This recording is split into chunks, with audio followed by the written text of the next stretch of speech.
नमस्कार दोस्तों, आज बहुत दिनों के बाद एक बार फिर मैं अपने विचार और अनुभव लेकर आप सबों के सामने हूँ। जैसा कि आप सबको पता होगा कि पिछले बृहस्पतिवार को तमिलनाडु में हमारे सीडीएस जनरल बिपिन रावत, उनकी पत्नी और उनके साथ फौजियों की दुर्घटना में दुर्भाग्यपूर्ण मृत्यु हो गई। इस घटना से पूरा देश आहत था, पूरे देश में शोक की लहर थी। लेकिन हमारे देश में एक ऐसा भी वर्ग था जो इस दुखद घटना के बाद जश्न मना रहा था। इन जश्न मनाने वालों में एक विशेष समुदाय के लोगों की अधिकता थी और साथ ही कुछ अन्य लोग भी थे। ये जो अन्य लोग थे उनमें कांग्रेस के मुखपत्र नेशनल हेराल्ड के संपादक, उसके अलावे समाजवादी पार्टी के समर्थक एक अहीर नाम का कोई व्यक्ति था, उसने मजाक उड़ाते हुए पोस्ट किया। एक और व्यक्ति ने इसका मजाक उड़ाते हुए और जनरल बिपिन रावत को अपमानित करते हुए पोस्ट किया। उसने अभी पत्रकारिता के पैगंबर बन चुके रवीश कुमार का पोस्टर लगा रखा था उसने। साथ ही कुछ प्रोफेसर, कुछ सैन्यकर्मी भी थे, इस कुकृत्य में शामिल थे। उनके दिल में भी खुशी थी जनरल बिपिन रावत के दुखद मृत्यु की।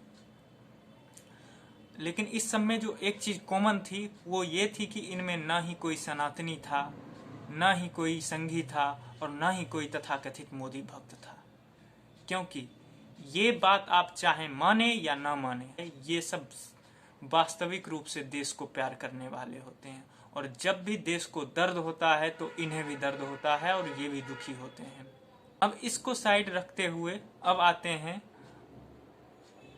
उस खास समुदाय के मानसिकता पर, जिनकी हमेशा से ये प्रवृत्ति रही है कि जब भी देश दुख से व्याकुल होता है तो वो सामूहिक रूप से आनंदित हो उठते हैं। इसी से जुड़ा हुआ मैं एक अपना अनुभव साझा करना चाहता हूँ। बात 2018 की है। 2018 अगस्त में मेरा जामिया में एडमिशन हुआ था। 2 सप्ताह लगभग हमारे क्लास के हुए थे।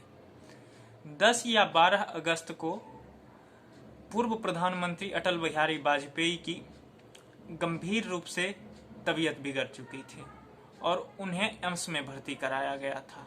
और उसके बाद 4-5 दिन तक लगातार रह के ये अफवाहें आ रही थी कि पूर्व प्रधानमंत्री अटल जी नहीं रहे। आखिरकार 16 अगस्त को पक्की खबर आई कि अटल जी नहीं रहे।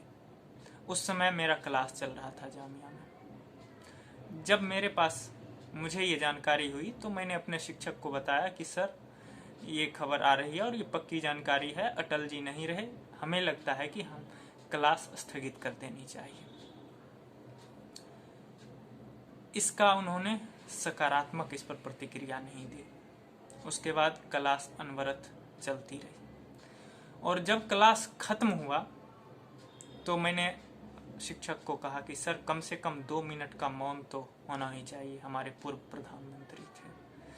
तो मेरे इस अनुरोध पर उन्होंने बेमन से सहमति दे दी और क्लासमेट और टीचर 2 मिनट के मौन के लिए खड़ा हुए। लेकिन सबसे दुख उस समय हुआ जब हम लोग मौन में शोक जता रहे थे अटल जी के निधन का, तो हमारे कुछ सहपाठी दबे जुबान से हंस रहे थे। उनकी खिखियाहट से हमारे कानों तक पहुंच रही थी। बड़ा दुख हुआ।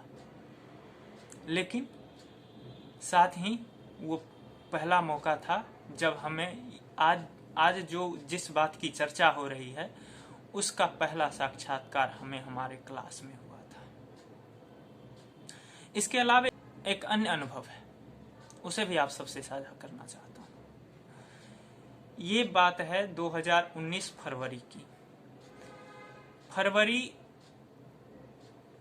12 या 13 तारीख को अलीगढ़ मुस्लिम यूनिवर्सिटी के एक छात्र को यूपी पुलिस के तरफ से आतंकवाद और देश विरोधी कामों में हिस्सा लेने के आरोप में उठा लिया जाता है। अलीगढ़ से लेकर जामिया तक हाहाकार मच गया।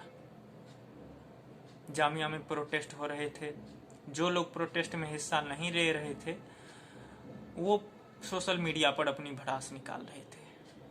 मेरे क्लास का जो व्हाट्सएप ग्रुप था उसमें भी लानतों का भरमार था, या यूं कहें कि ग्रुप लानतों से ओवरफ्लो हो रहा था। 2 दिन तक ये सब चीजें हम लोग तथाकथित रूप से हम जामिया के संगी थे शांति से देखते रहे।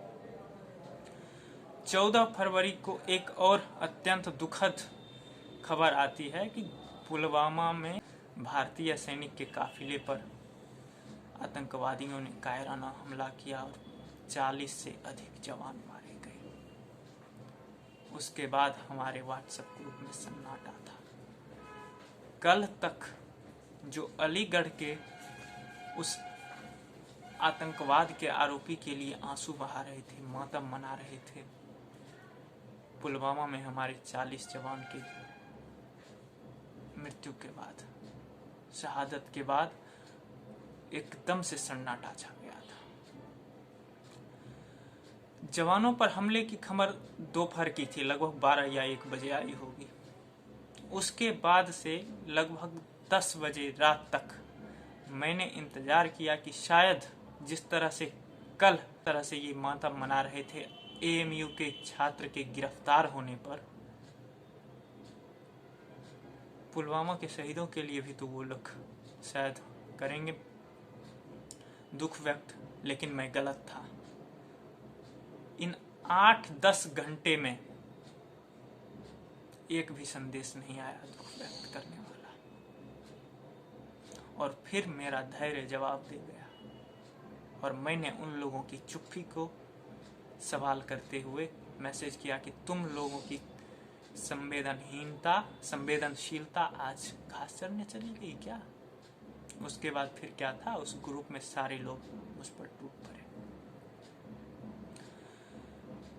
तो ये इस तरह का अनुभव हमें लगातार वहाँ होता रहा।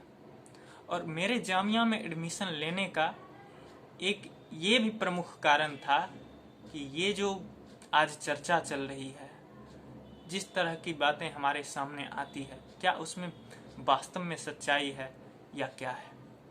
और ये अनुभव मैंने बखूबी लिया, और आज भी मैं जामिया के एक ग्रुप में जुड़ा हुआ हूँ, और उस ग्रुप में जब भी इस तरह की खबरें आती है, वहाँ के लोग उस ग्रुप के में हमारे जो सहपाठी जुड़े हुए वो आनंदित हो उठते हैं।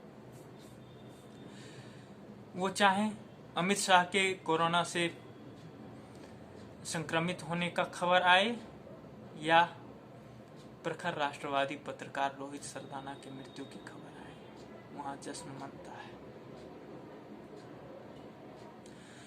ये सब बातें वो चाहे मेरे ये सारे अनुभव हो, या उससे पहले पुलवामा अटैक के समय क्या क्या हुआ, और उससे पहले भी बहुत सारी घटनाएं रही होंगी, और अभी का जनरल रावत की दुखद मृत्यु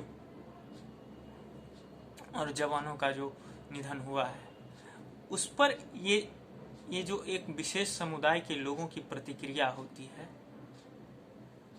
इसको देखता हूं तो डॉक्टर अंबेडकर का एक हिदायत मुझे याद आता है। प्रतंत्र भारत जब अपने अंतिम दशक में था तो विभाजन पर चर्चा जोरों से थी।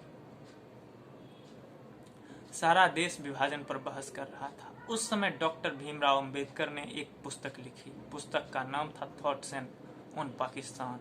ये पुस्तक बाद में पाकिस्तान और पार्टीशन ऑफ इंडिया के नाम से छापा गया। इस पुस्तक में डॉक्टर अंबेडकर हिंदुओं को खबरदार करते हुए कहते हैं कि हिंदुओं, तुम्हें अखंड भारत और सुरक्षित भारत दोनों में से किसी एक विकल्प को चुनना होगा। सुरक्षित भारत से डॉक्टर अंबेडकर का तात्पर्य था भारत की सेना का मुसलमान रहित होना, मुस्लिम रहित होना, क्योंकि उस समय भारतीय सेना में मुसलमानों की अच्छी खासी संख्या थी। और डॉक्टर अंबेडकर का ये मानना था कि अगर इसी तरह ये रेशियो बना रहा तो भारत अगर अखंड रहता है तो ये बाद में जाकर भारतीय सेना के जो मुस्लिम सैनिक हैं वो अफगानिस्तान से संधि कर भारत पर फिर से मुस्लिम राज कायम करेंगे।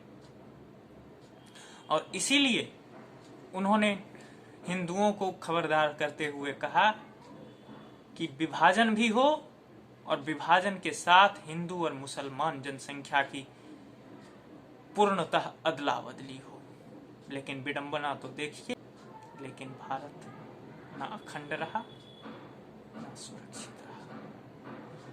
और अब जब भी हमारा देश व्यथित होता है, दुखी होता है, आहत होता है, तो इसी तरह का अट्टहास, उपहास सुनना हमारी नियत रहेगी। और निकट भविष्य में इससे छुटकारा पाने का भी कोई संभावना नहीं।